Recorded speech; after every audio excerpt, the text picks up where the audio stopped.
요한계시록 13장 1절에서 18절까지 제가 한번 봉독하겠습니다. 요한계시록 13장 1절에서 18절까지입니다. 내가 보니 바다에서 한 짐승이 나오는데 뿔이 10이요 머리가 7이라. 그 뿔에는 10 왕관이 있고 그 머리들은 신성모로 하는 이름들이 있더라. 내가 본 짐승 표범과 비슷하고 그 발은 곰의 발 같고 그 입은 사자의 입 같은데 영이 자기의 능력과 보좌와 큰 권세를 그에게 주었더라. 그의 머리 하나가 상하여 죽게 된 것 같더니 그 죽게 되었던 상처가 나음에 온 땅이 놀랍게 여겨 짐승을 따르고 용이 짐승에게 권세를 주므로 용에게 경배하며 짐승에게 경배하여 이르되 누가 이 짐승과 같으냐 누가 너희 이와 더불어 싸우리요 하더라. 또 짐승이 과장되고 신성모독하는 말을 하는 입을 받고 또 42달 동안 일할 권세를 받으니라. 짐승이 입을 벌려 하나님을 향하여 비방하되 그의 이름과 그의 장막 곧 하늘에 사는 자들을 비방하더라. 또 권세를 받아 성도들과 싸워 이기게 되고 각 족속과 백성과 방언과 나라를 다스리는 권세를 받으니 죽임을 당한 어린 양의 생명책에 창세의 이름이 기록되지 못하고 이 땅에 사는 자들은 다 그 짐승에게 경배하리라. 누구든지 귀가 있거든 들을지어다. 사로잡힐 자는 사로잡혀갈 것이요 칼에 죽을 자는 마땅히 칼에 죽을 것이니 성도들의 인내와 믿음이 여기 있느니라. 내가 보매 또 다른 짐승이 땅에서 올라오니 어린 양같이 두 뿔이 있고 용처럼 말을 하더라. 그가 먼저 나온 짐승의 모든 권세를 그 앞에서 행하고 땅과 땅에 사는 자들을 처음 짐승에게 경배하게 하니 곧 죽게 되었던 상처가 나은 자니라. 큰 이적을 행하되 심지어 사람들 앞에서 불이 하늘로부터 땅에 내려오게 하고 짐승 앞에서 받은 바 이적을 행함으로 땅에 사는 자들을 미혹하며 땅에 거하는 자들에게 이르기를 칼에 상하였다가 살아난 짐승을 위하여 우상을 만들라 하더라. 그가 권세를 받아 그 짐승의 우상에게 생기를 주어 그 짐승의 우상으로 말을 하게 하고 또 짐승의 우상에 경배하지 아니하는 자는 몇이든지 다 죽이게 하더라. 그가 모든 자 곧 작은 자나 큰 자나 부자나 가난한 자나 자유인이나 종들에게 그 오른손에나 이마에 표를 받게 하고 누구든지 이 표를 가진 자 외에는 매매를 못하게 하니 이 표는 곧 짐승의 이름이나 그 이름의 수라. 지혜가 여기 있으니 총명한 자는 그 짐승의 수를 세어보라. 그것은 사람의 수니 그의 수는 666이니라. 아멘. 이 요한계시록 12장, 13장, 13장은 다 삽입장에 해당하는 내용인 것입니다. 그래서 12장, 13장, 14장은 같이 하나의 그 삽입장으로 우리가 볼 수가 있습니다. 그 중에 이제 계시록 12장에서는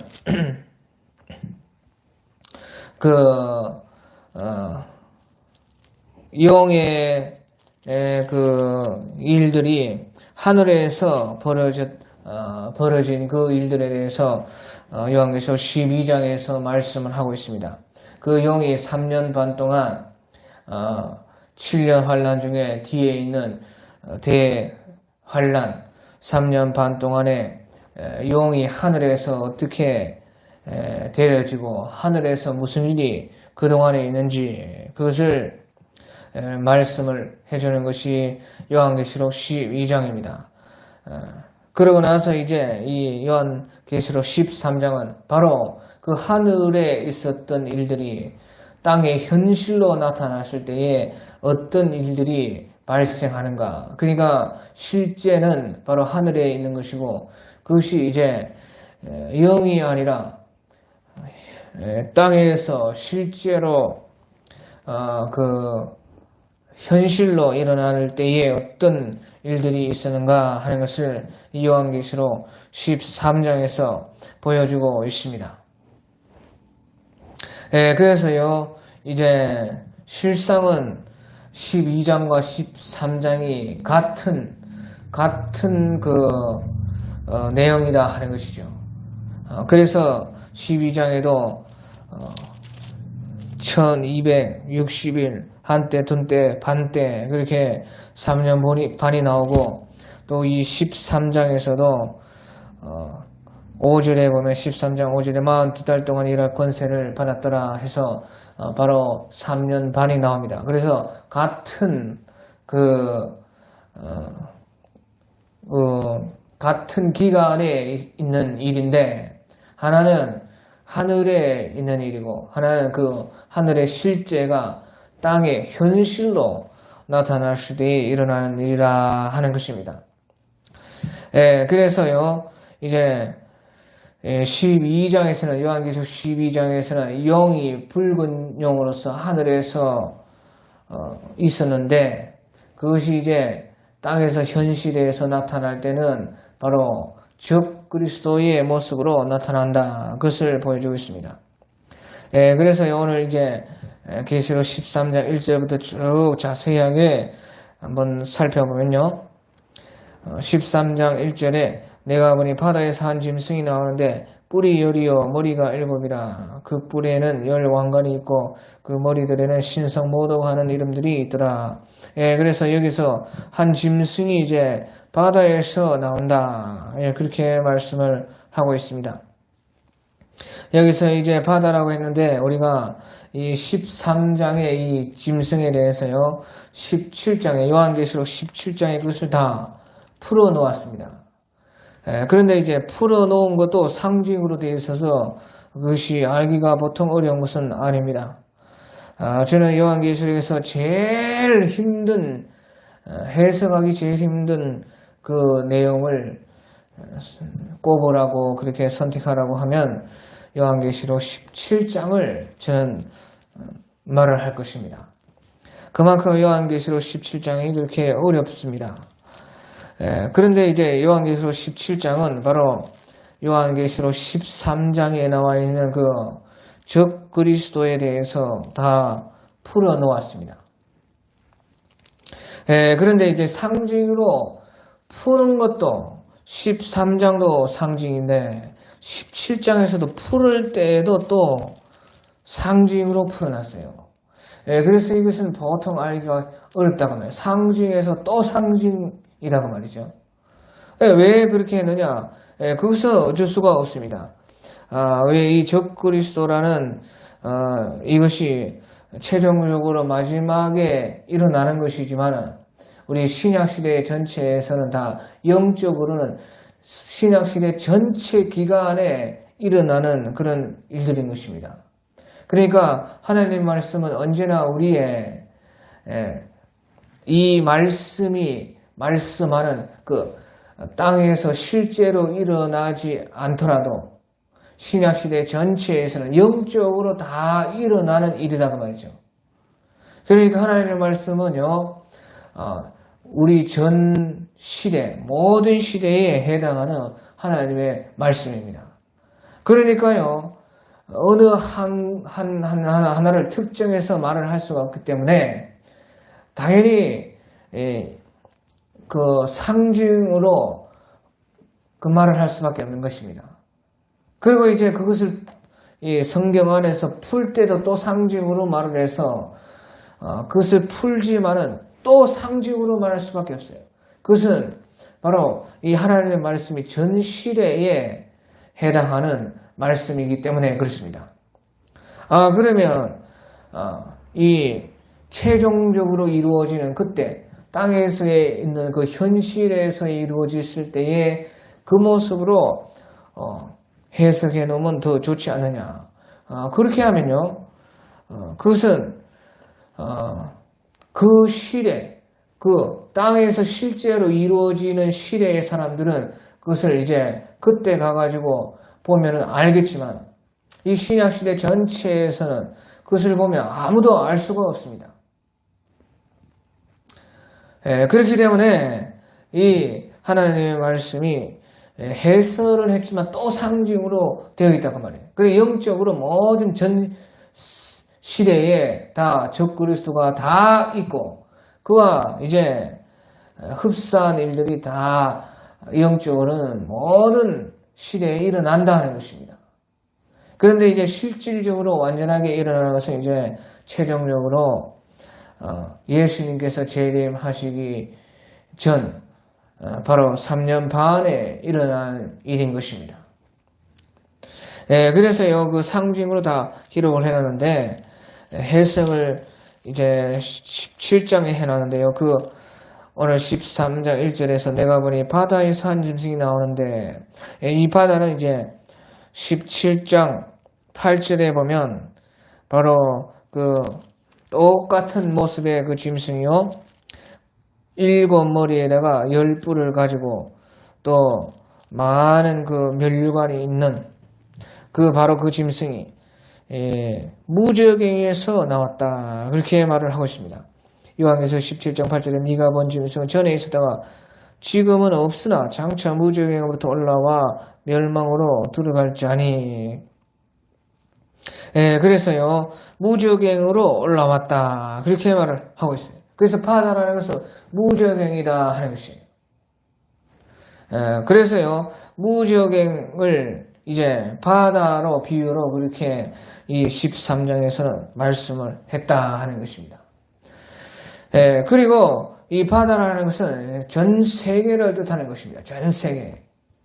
전 세계가 다 바다 가운데 다 있지 않습니까? 그렇기 때문에 바다에서 나왔다 하는 것은 전 세계에 해당하는 그런 권세를 가진 짐승이 나왔다. 그 짐승이 나오면 전 세계에 지배를 가졌다 하는 것입니다. 그래서요 바다에서 한 짐승이 나오는데 뿔이 10이요 머리가 7이라. 이것도 이제 17장에 다 풀어놨는데요. 뿔이 10이라는 것은 바로 10나라다 하는 것입니다. 10나라. 그래서 이 짐승이 10나라를 데리고 일을 한다. 전 세계를 이 짐승이 지배하는데 10나라와 힘을 합해서 10나라가 그 짐승에게 협력을 해가지고 이제 세계를 지배한다. 그렇게 말을 하는 것입니다. 그리고 머리 7이라는 것은요, 또 요한계시록 17장에 다 해석을 해놨는데, 머리 7이라는 것은 7 적그리스도다. 이 세상에 있는 7 적그리스도라. 그렇게 말씀을 해놓고 있습니다. 그래서요, 머리가 7이라는 것은 특별히 이제 유대인과 관련된 이 세상, 유대인과 관련된 세계적인 적그리스도가 7이라 하는 것이에요.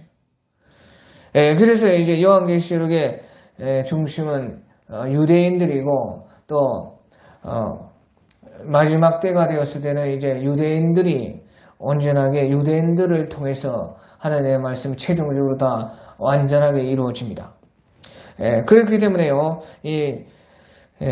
영적으로 보면 이 신약시대 전체에 우리 이방인들에게도 무수한 적그리스도가 있지 않습니까?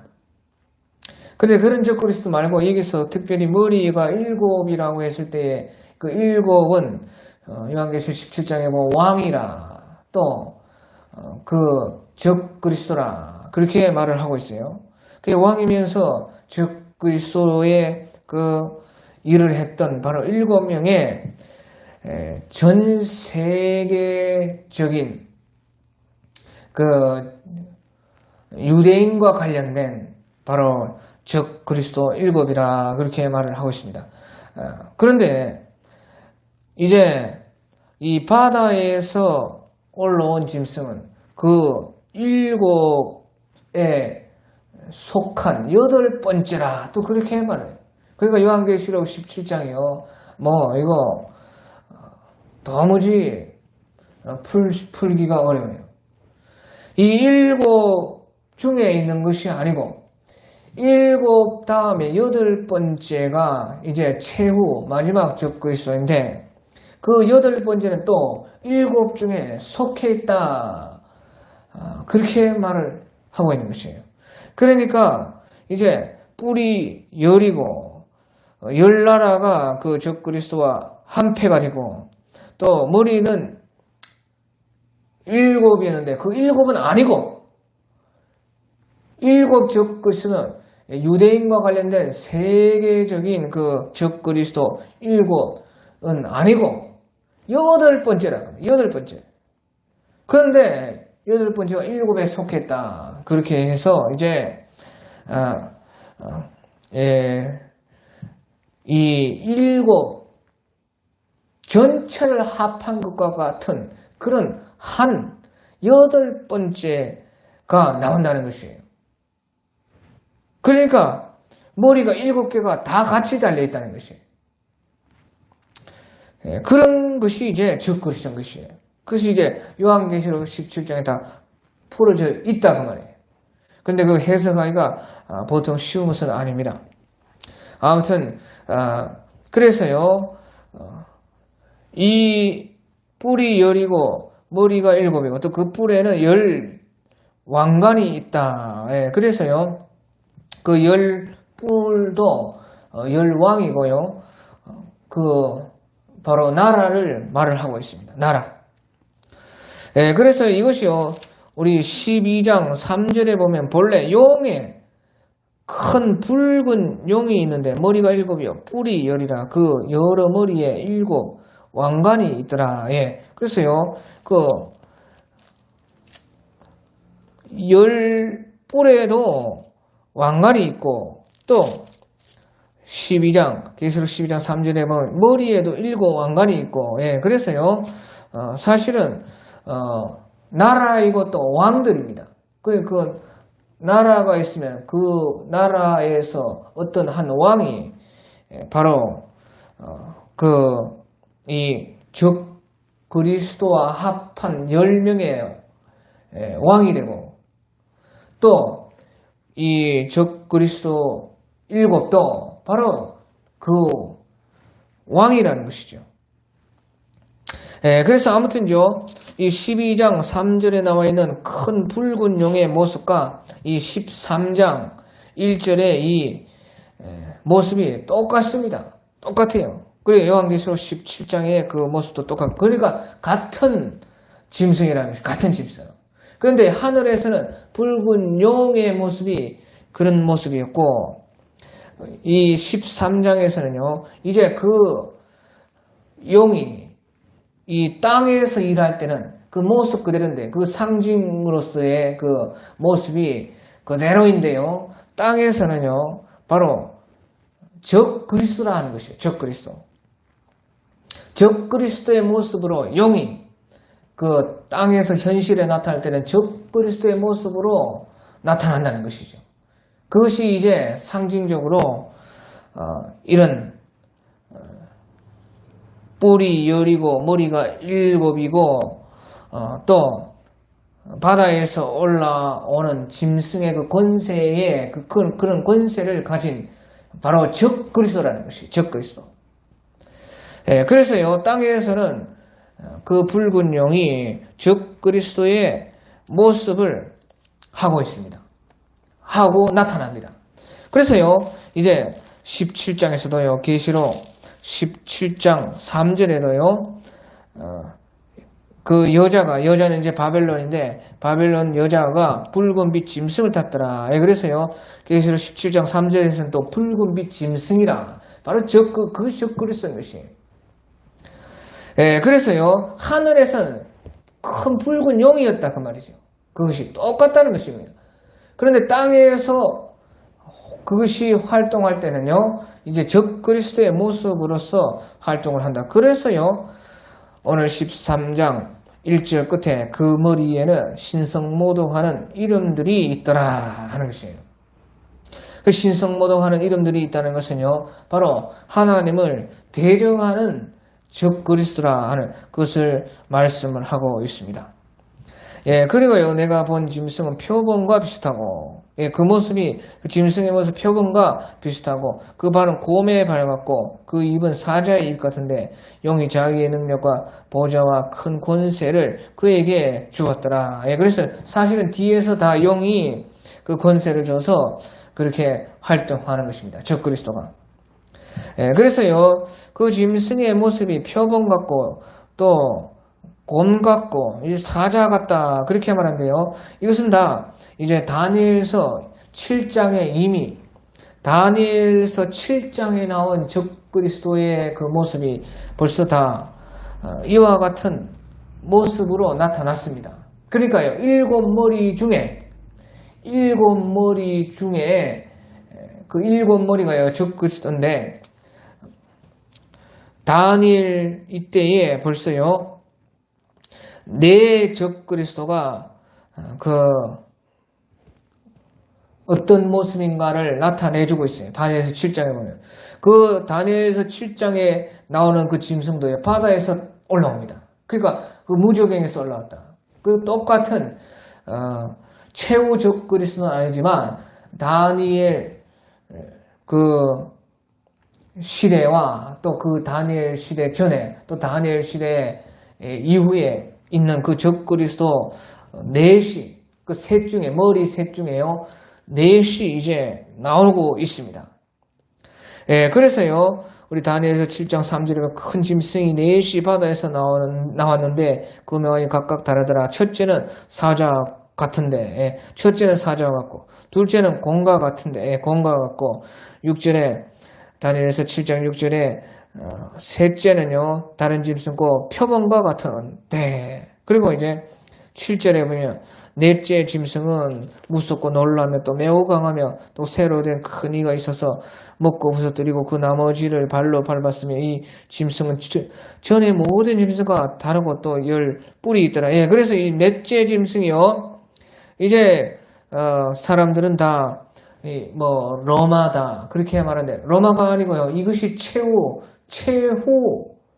그 적그리스도의 모습인 것입니다. 최후 적그리스도. 예, 그래서요 아무튼 이 다니엘서 7장에 벌써 예언한 첫째, 둘째, 셋째, 그러니까 사자, 곰, 표범과 같은 그런 적그리스도가 유대인과 관련해서 세계적으로 일어났었습니다.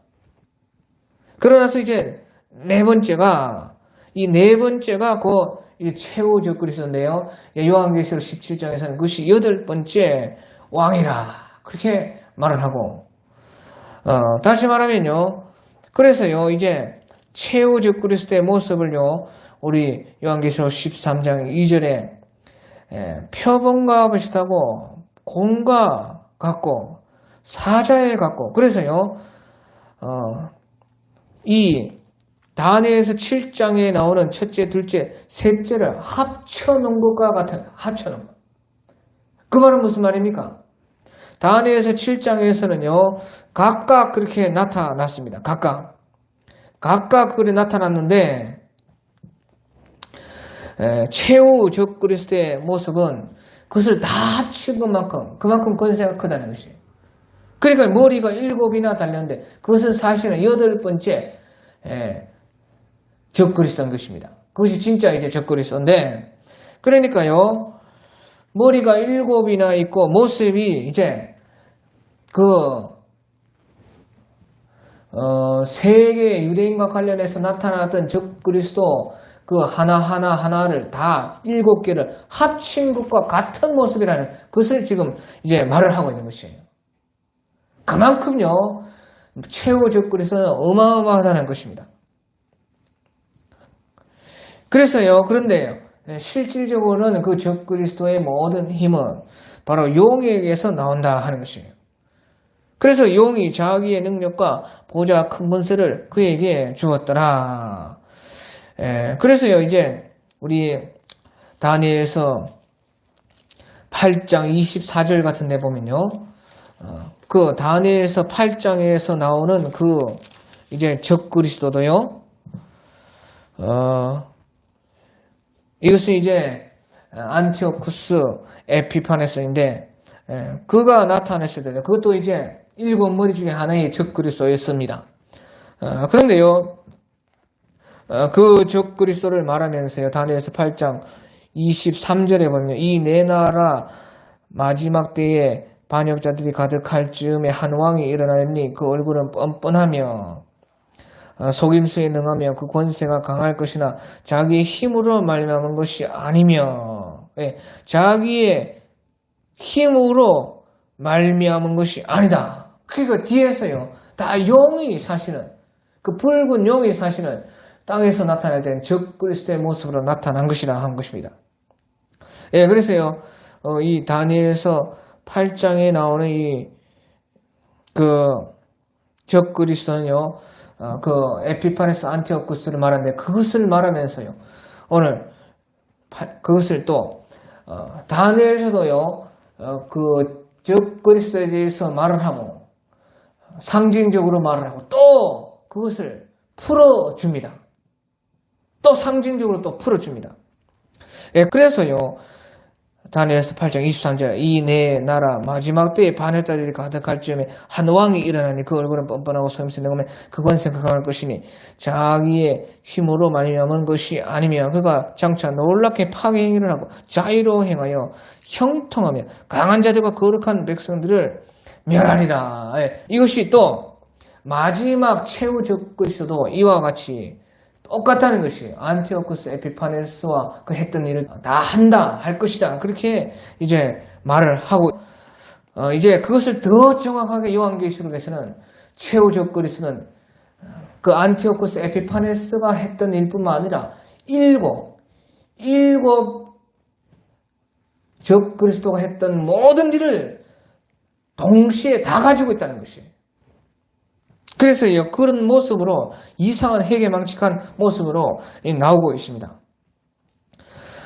그리고 이제 3절에 그의 머리 하나가 상하여 죽게 된 것 같더니 그 죽게 되었던 상처가 나음에 온 땅이 놀랍게 여겨 짐승을 따르고. 그래서요, 이 적그리스도가요,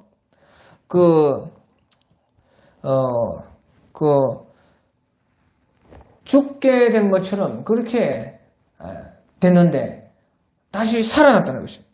그래서 왜 이렇게 죽게 되었느냐? 그래서 이제 14절에 13장의 이 말씀 안에서 또 14절에서 이것을 풀어놓는데 14절에 보면요, 그 짐승 앞에 받은 바 이적을 행함으로 땅에 거하는 자들을 미혹하며 땅에 거하는 자들에게 이르기를 칼에 상하였다가 살아난 짐승을 위하여 우상을 만들라. 그래서 칼에 상하였다는 것이 칼에. 그러니까요, 이 적그리스도가 이 마지막 때의 이 적그리스도가요, 칼에 상하였다가 죽게 된 것처럼 되었다가 다시 살아난다는 것이에요. 그러니까 이것이 잘 봐야 돼, 우리가.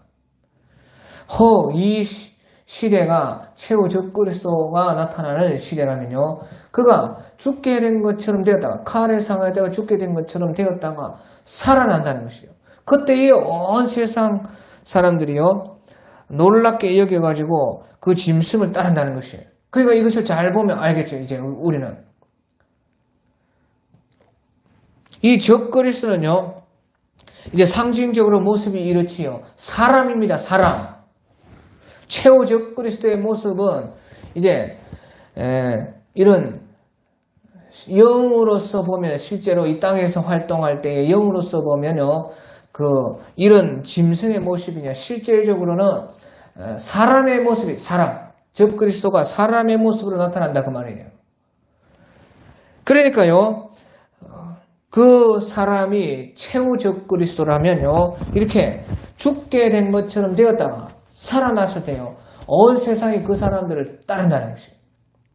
그러니까 이것은 이제 우리가 바로 알 수 있는 것이죠. 특별히 칼에 상하였다가 살아난다는 것이에요. 그래서요, 이것을 칼에 상하였다 하는 것이 이제, 그것도 이제 상징이며, 이제, 어떻게든 하여튼간 죽게 되었다가 살아난다, 이렇게 볼 수가 있습니다. 그런 그 사람이 이제 적그리스도인데, 그래서요 4절에 용이 짐승에게 권세를 주므로 용에게 경배하며 짐승에게 또 경배하여 누가 이 짐승과 같으랴, 누가 능히 이와 더불어 싸우리요. 예, 어마어마하다는 것입니다. 그 적그리스도 그 사람의 권세가 죽었다가 살아나서요 더 모든 사람들이 놀랍게 여기면서 그 사람을 따르기 때문에, 그 받들기 때문에요 그 권세가요 어마어마하게 커진다는 것입니다. 그리고요 이제 5절에 보면 또 짐승이 과장되고 신성 모독한 말을 하는 이입을 받고 또 42달 동안 일할 권세를 받으니라. 예, 그래서 이거 적그리스도가 3년 반 동안 한다 하는 것이 이제 확실하죠.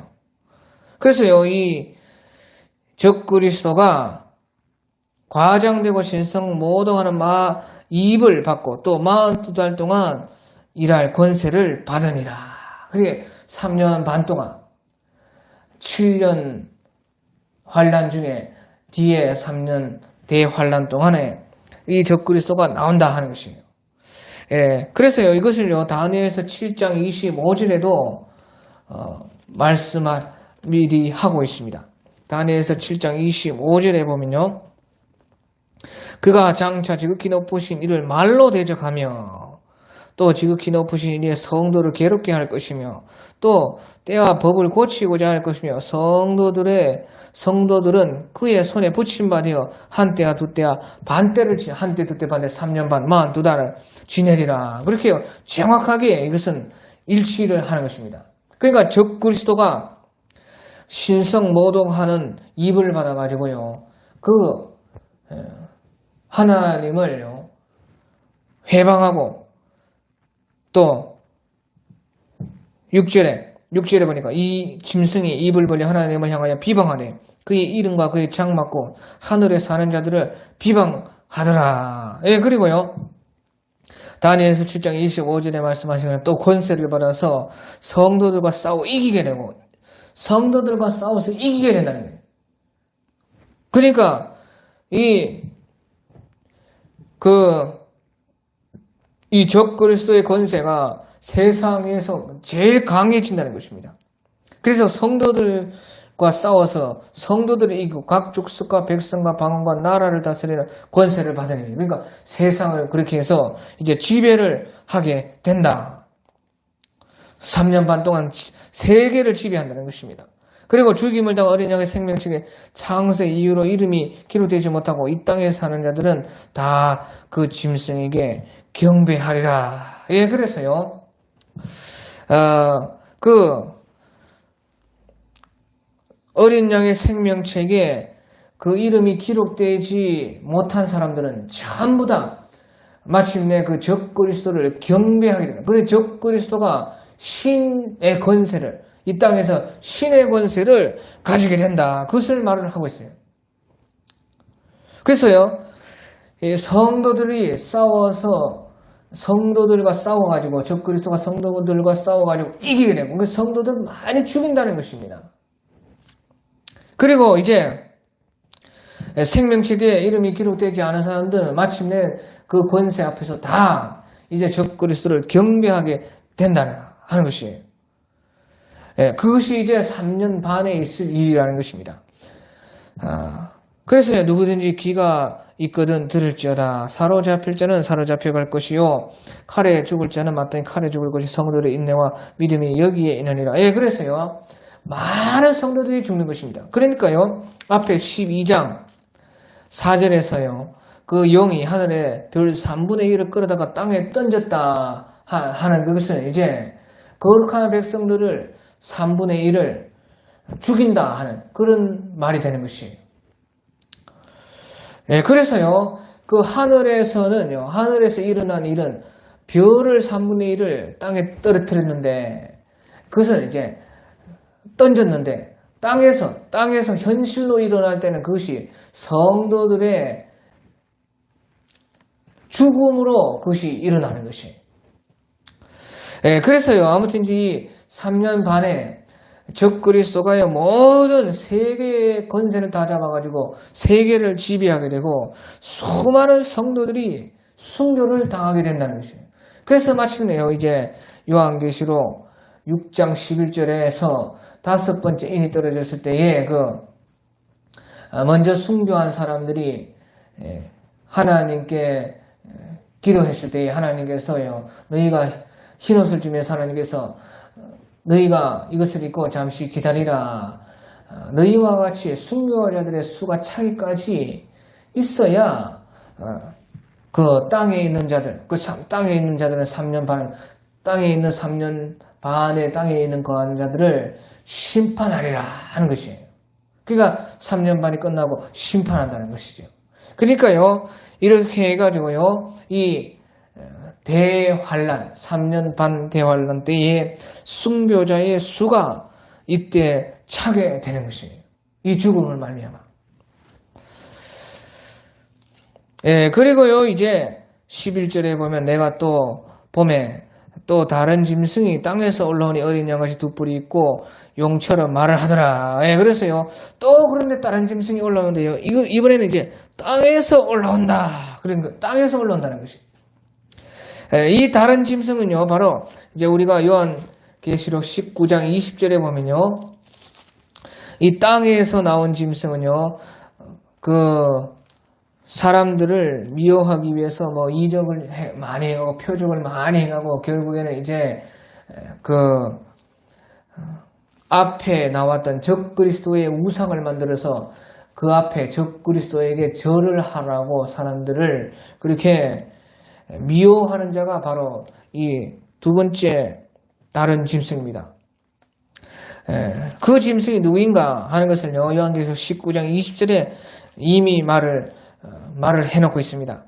그래서요, 짐승이 잡히고 그 앞에서 표적을 행하던 거짓 선지자도 함께 잡혔으니, 그래서요, 그 적그리스도 짐승 앞에서 표적을 행하던 자는 거짓 선지자라는 것이에요. 거짓 선지자. 그래서요, 이 땅에서 올라온 이 짐승이 이제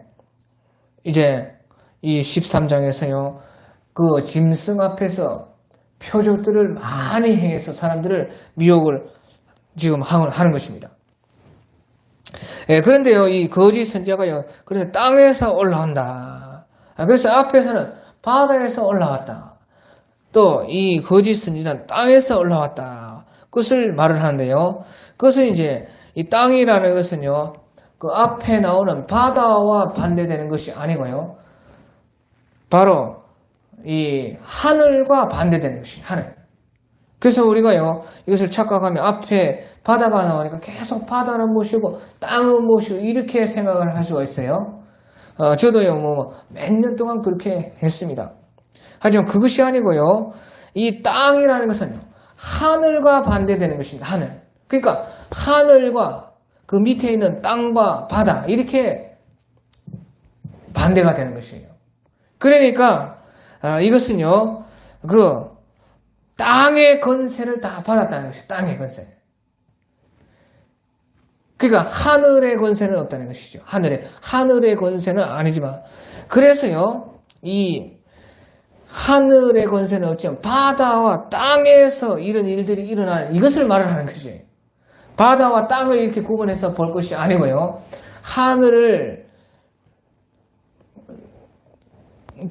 하늘과 대조적으로 바다와 땅이다 그 말이에요. 그래서 바다와 땅이 나오는 것이에요.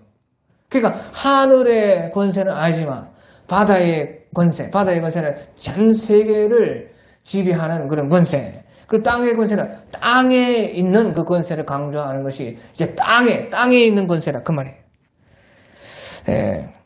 그래서요, 이제 우리가 12장 12절에 보면요, 그 용이 이제 하늘에서 쫓겨났을 때요, 그러므로 하늘과 그 가운데 거하는 자들은 즐거워하라. 하늘의 권세까지는 못 미친다는 것이에요.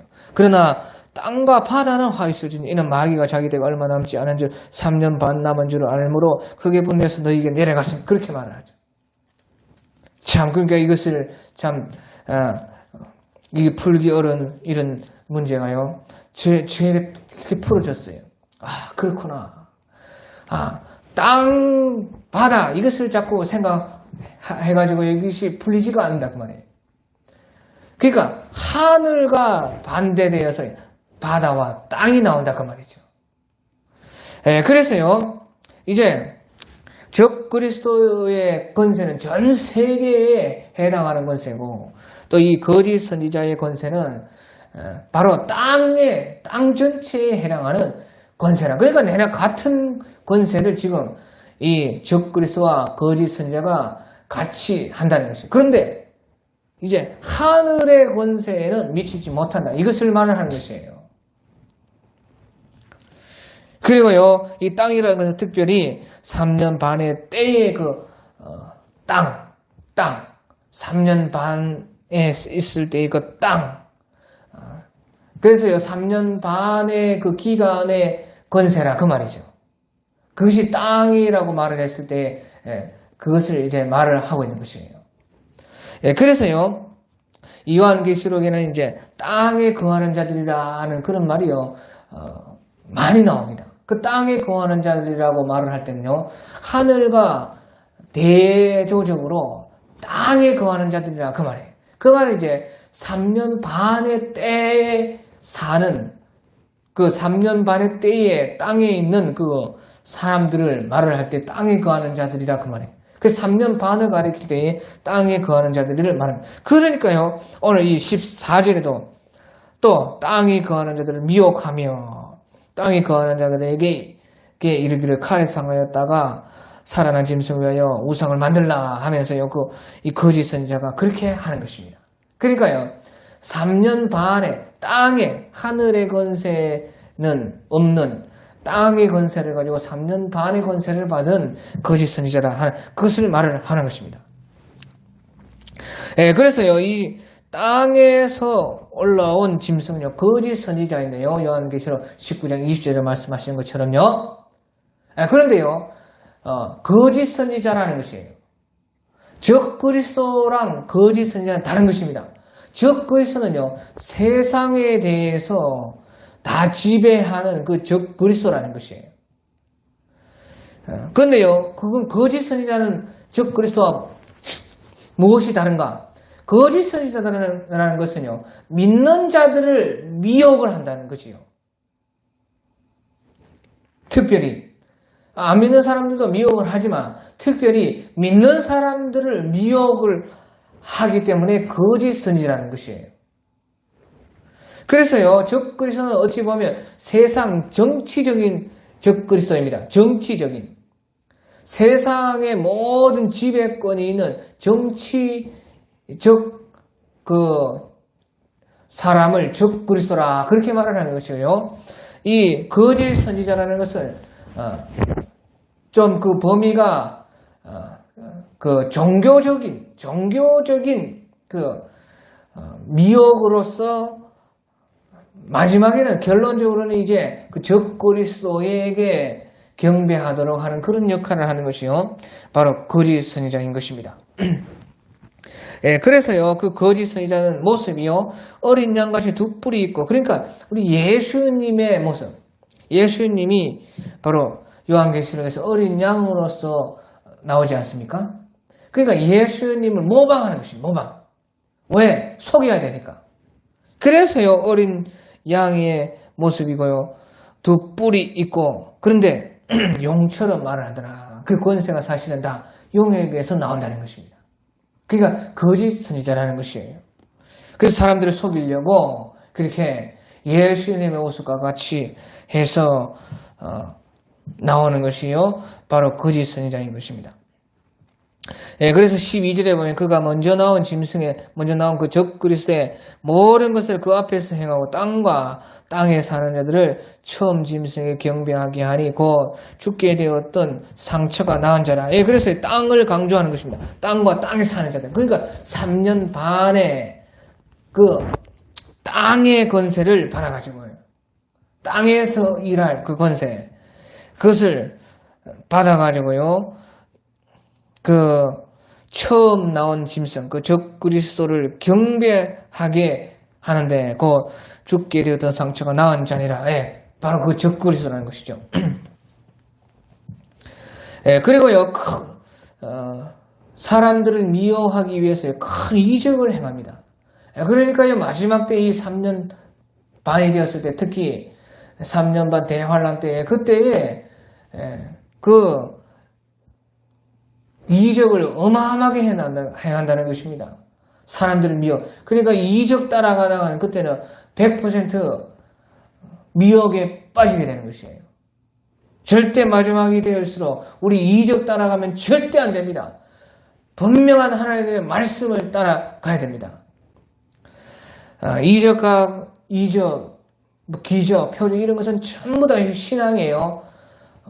그 하나님의 말씀을 위해서 있는 껍데기와 같은 것입니다. 그 진리가 드러나지 않은 이적, 그런 것은요, 사람 놀래키고 사람을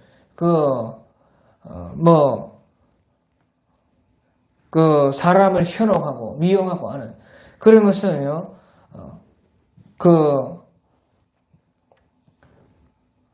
사실은 그런 모습 모든 거짓이라는 것이죠. 그런 것은 다 거짓이다. 그런데요, 사람들이요, 거기에 미혹이 되니까요, 이 거짓 선자가 큰 이적을 해야 한다. 심지어 사람들 앞에서 불이 하늘로부터 땅에 내려오게 한다. 불이 하늘에서부터 땅으로 내려오게 한다. 그러니까 이적 보고 신앙생활 하는 사람들 안 따라갈 사람 한 사람도 없습니다.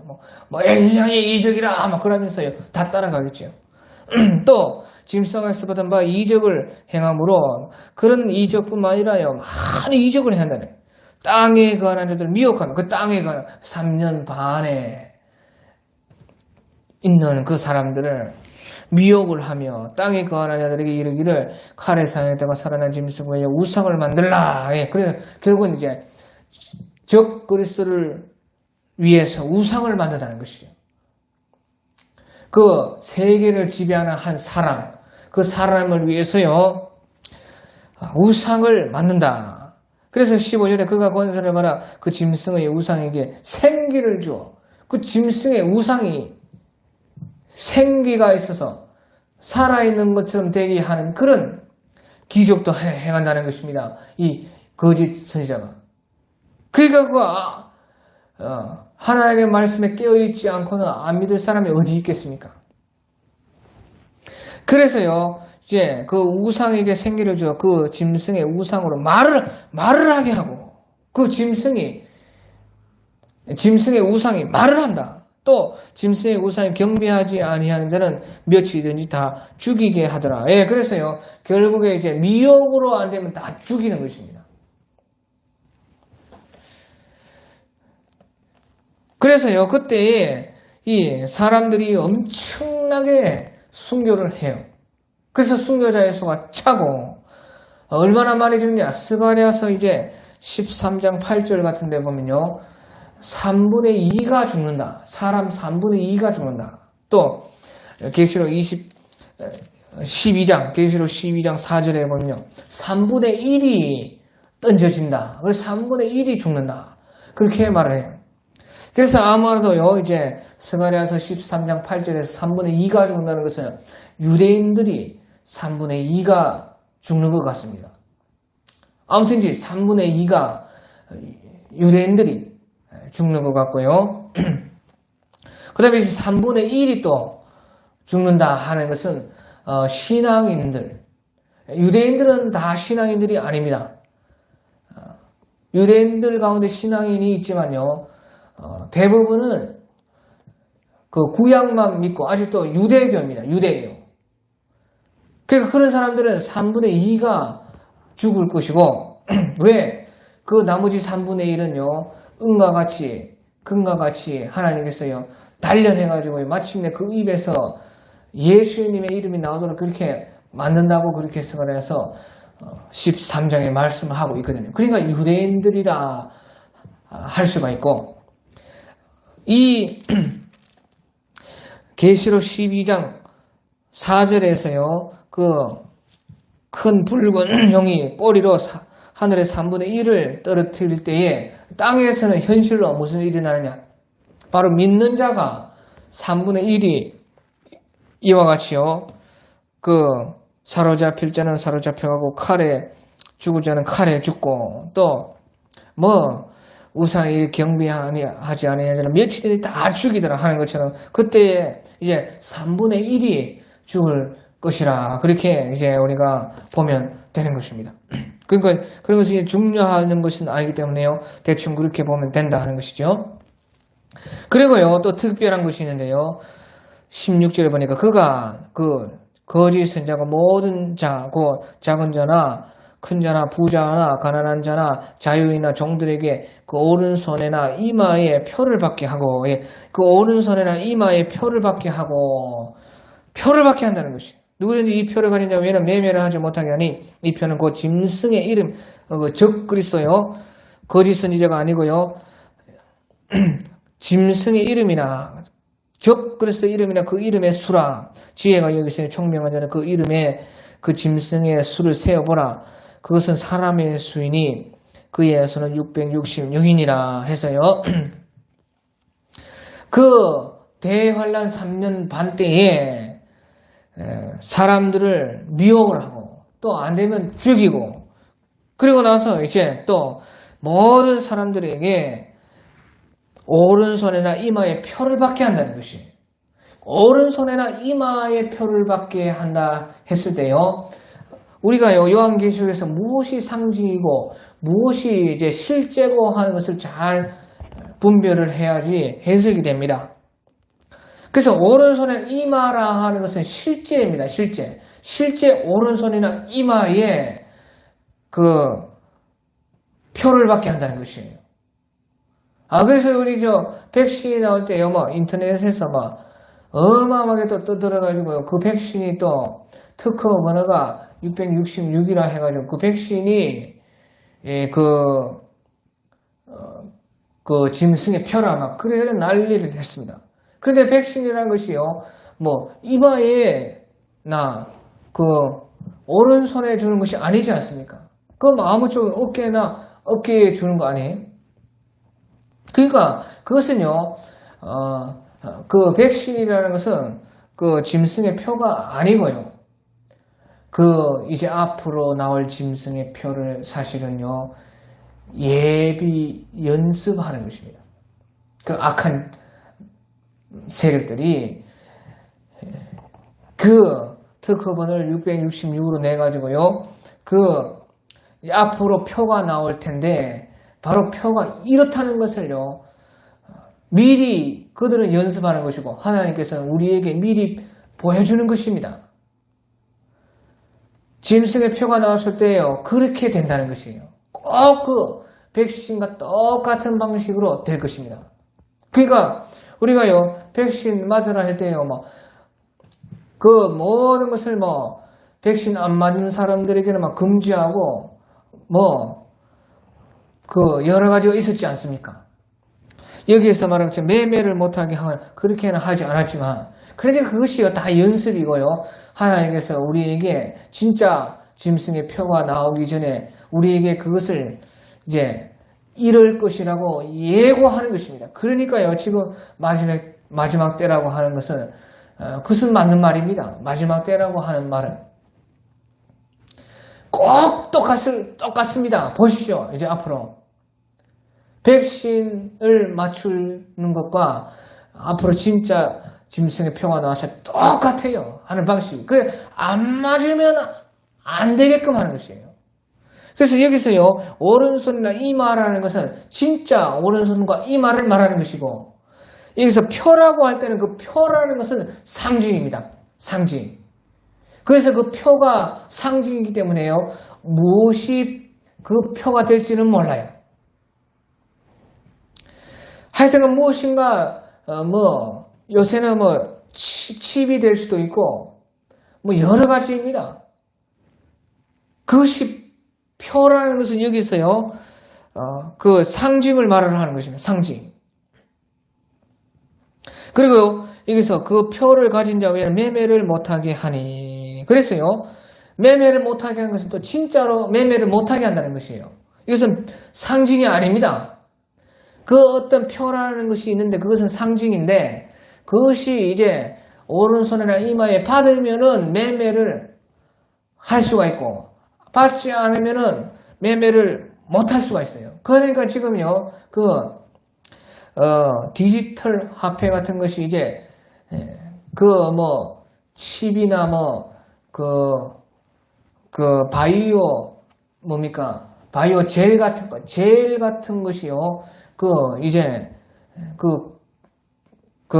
하나의 작은 컴퓨터 역할을 하게끔 젤 같은 것이 된다는 것입니다. 그런 것이 될 수가 있고, 그런 것이, 지금요, 그러니까요, 이런, 마지막 예수님 재림 때가 코앞에 있다는 것은 우리는 불보듯, 뻔하게 알 수가 있어요.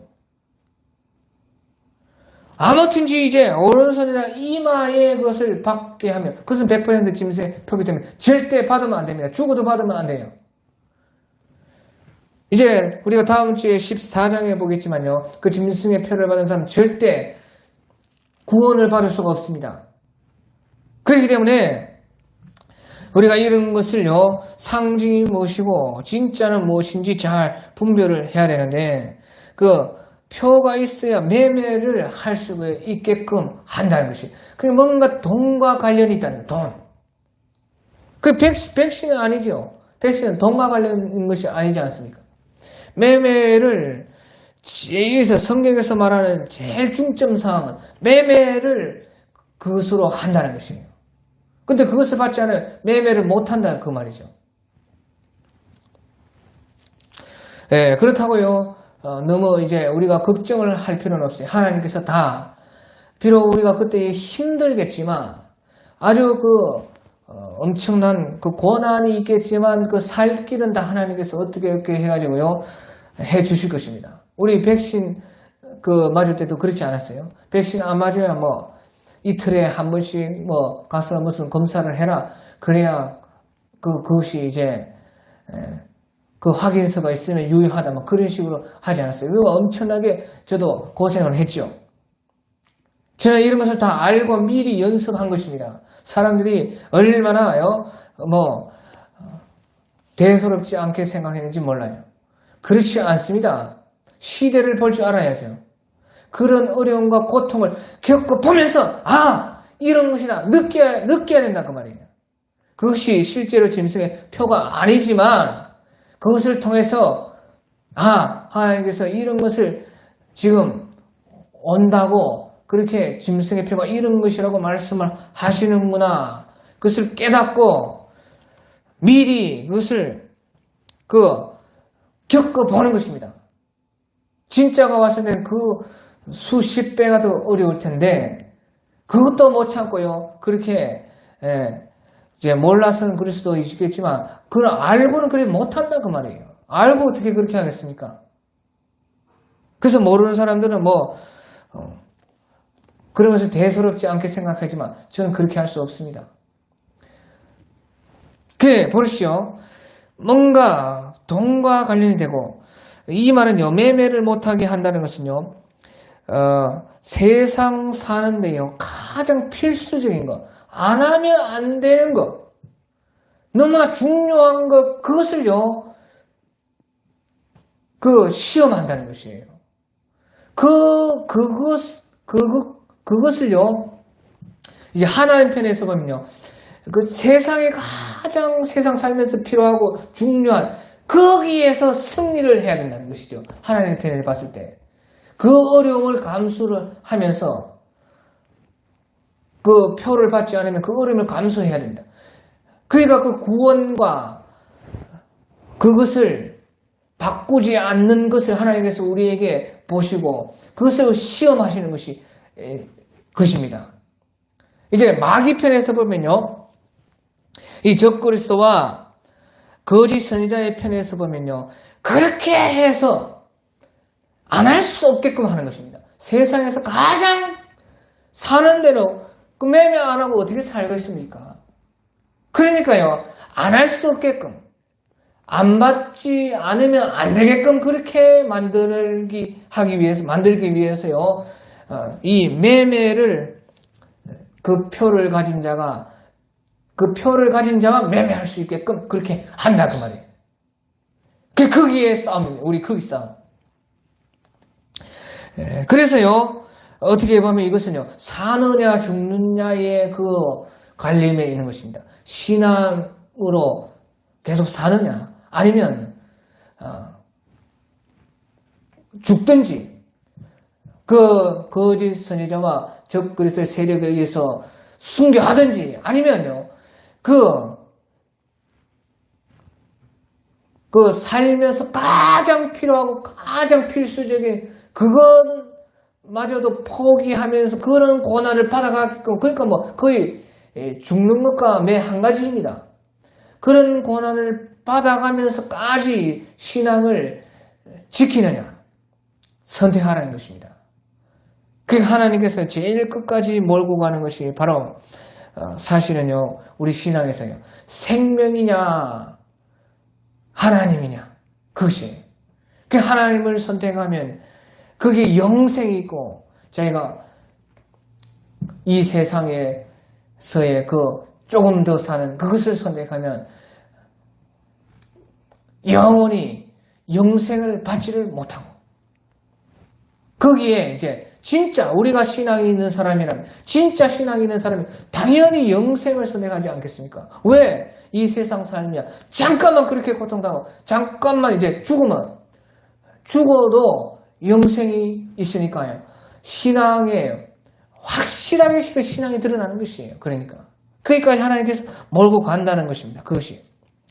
예, 그리고요, 이 짐승의 이름의 수가 666이라 해가지고요. 이것은 이제 대단히 알기가 어렵습니다. 그런데요, 이제 666이라 해가지고 지혜가 여기에서 총명한 그 짐승의 수를 세어보라. 그것은 사람의 수니 그의 수는 666이니라 해서요. 일단은요, 우리가 지혜가 있고 총명이 있으면 그 적 그리스도가 누구인지 알 수 있다는 것이죠. 그 666이라는 것, 그 생각 안 해도, 그 666인데, 660이라는 것을 일단은, 놔두고서라도, 우리가 신앙에서 지혜가 있고 총명이 있으면요, 이것은요, 우리가 알 수 있다는 이것을 말을 한다는 것이에요. 666이 무엇인지, 그것은 모르더라도, 일단은 지혜와 총명이 있으면은, 적 그리스도가 어떤 놈이 적 그리스도인가 하는 것을 우리가 알 수가 있다는 것입니다. 그러니까 우리가 신앙에 끼어가지고 하나님의 말씀 위에 온전하게 서서 이 세상을 살펴보면은 적 그리스도가 보인다는 것이죠. 그 다음에 이제 666이라는 것은 이제 어떻게 해서 666이 나왔는지, 그것을 이제 우리가 자세히 알 수가 없지만, 그 사람의 이름의 순위, 이 구약 시대, 그리고 신약 시대, 이때는요, 그 사람의 이름의 히브리어면 히브리어 알파벳, 헬라어면 헬라어 알파벳, 그 알파벳마다 다 숫자가 있습니다. 그 숫자를요, 그 알파벳을 숫자로 변환을 해가지고, 더해보면요, 이렇게 666이 나오고, 그렇게 했어요. 그래서 네로의 이름 같은 것도, 그렇게 넣어보면은, 네로 황제라는 그 이름이 666입니다. 그렇게 이제, 이 구약과 신약 시대에는 그렇게 이름을 따라서 그 이름 알파벳을 숫자로 환산을 해가지고 그렇게 해서 계산을 하고 그렇게 해결하는, 지금 세상은 그렇지 않지 않습니까? 그러니까 지금 세상에서는요, 그러면 히브리어 해야 되냐, 헬라어로 해야 되냐, 요한계시록은 헬라어로 되어 있으니까 헬라어로 해야 되냐, 그럴 수도 있죠. 그런데 그것은 제가 그렇게 잘 모르겠습니다. 굳이 꼭 그렇게 해야 되냐. 아무튼요, 중요한 것이 무엇이 말인가? 일단 666이긴 한데요, 중요한 것은 우리가 이 신앙에서 그 지혜를 받아가지고 우리가 신앙에서 말씀으로 깨어있으면 안다. 그것을 말을 하는 것입니다. 일단은 이 말은 우리 신학시대와 같이 뭐요? 우리 헬라어도 잘 모르는데요. 그 사람 이름이 또 헬라어로 알파벳을 할 때는 또 어떤 알파벳을 쓰는지 그것도 또 모르고 여러 가지 발음이 비슷한 것도 많은데 그거 어떻게 알겠어요? 그러니까 그것은 아닐 것이라 하는 것이에요. 근데 아무튼지 666이니까 뭔가 660이랑은 또 관련이 있고 또 하나님의 말씀에서 비춰가지고 우리가 말씀에 통달을 해가지고 보면은 적그리스도가 누구인지 알 수가 있다. 이것을 지금 말을 한다 그 말이죠. 그래서 중요한 것이요. 우리가 하나님의 말씀에 깨어 있어서 이 하나님은요. 언제든지 하나님 말씀을 다 해놓고 일을 하는 것입니다. 우리를요, 긴장시키고 숨겨놓고 그렇게 하지 않습니다. 신앙이라는 것은요, 진실입니다. 진실. 신앙이라는 것은 실제입니다. 그렇기 때문에 하나님께서는요, 다 말을 해놓고, 다 그대로 될 것이라는 것을 말을 해놓고 하나님께서요 미리 다 말을 해놓고 다 이 역사를 주관하신다 그 말이죠. 그래서 우리가 이런 말씀을 통해서요 깨어있고 이 말씀을 잘 알고 또 전체 이 말씀은 다 이사야 34장 16절입니까? 그 말씀처럼 하나님의 말씀은 다 짝이 있는 것이에요. 다 짝이 있고 그에 합당한 해석이 사실은 성경 안에서 다 들어있고 하나님께서는 우리에게 이것을 가르쳐 주기를 원하시고 계시는 것입니다. 그렇기 때문에 우리가 하나님의 말씀에 깨어 있으면요, 이 말씀대로 되는 것을 우리가 볼 수가 있다 하는 것이에요.